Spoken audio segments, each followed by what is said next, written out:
اللي كان شايف ان الجنيه خلاص فقد فرصته والدولار هيسيطر عليه يبقى غلطان، علشان ببساطة الوضع بيتغير، والخبراء بدأوا يتكلموا عن مستوى جديد ما كناش متخيلينه يرجع تاني. وحاليا في توقعات بدأت تظهر ان الدولار ممكن ينزل لمستويات اقل بكتير من اللي شفناها الشهور اللي فاتت، وحركة السوق بتقول ان ال47 مش رقم بعيد خالص. اللي بيحصل في السوق وهل الدولار ممكن يوصل للرقم ده؟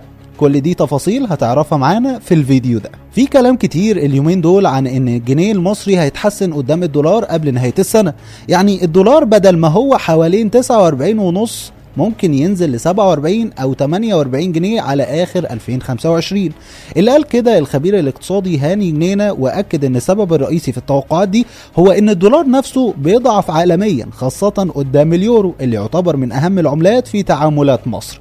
كمان قال ان التضخم ممكن يهدى شويه لان كميه الفلوس اللي بتطبع وبتدخل السوق قلت جدا، ودي حاجه بتاثر على الاسعار بشكل كبير. بس برضه حذر من حاجه وقال ممكن الاسعار تعلى فجاه لو حصلت زيادات في حاجات تانية زي البنزين او الضرائب، بس دي بتكون زي الصدمه كده وبعدها الاسعار بترجع تهدى، يعني مش بسبب ازمه في الدولار مثلا. نيجي بقى لمحمد فؤاد الخبير الاقتصادي اللي اتكلم في برنامج الحكايه، وقال ان في فرصه كبيره علشان الدولار ينزل تحت ال 49 جنيه، وده ما حصلش من زمان. وقال ان في 3 اسباب رئيسيه للانخفاض ده، اولهم ان الدولار نفسه نازل عالميا، وكمان في فلوس كتير داخله مصر من تحويلات المصريين في الخارج والسياحه وايرادات قناه السويس.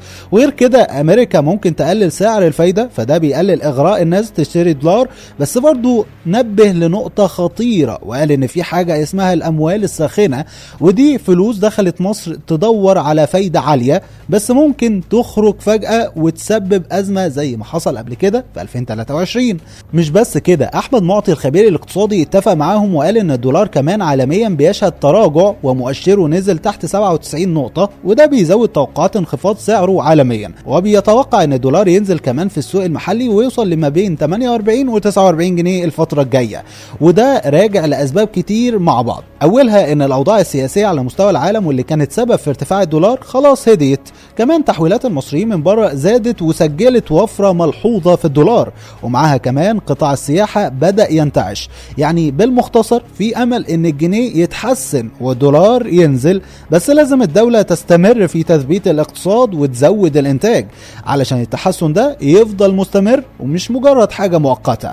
ودلوقتي يقول لنا توقعاتك عن سعر الدولار وشاركنا بتعليقك.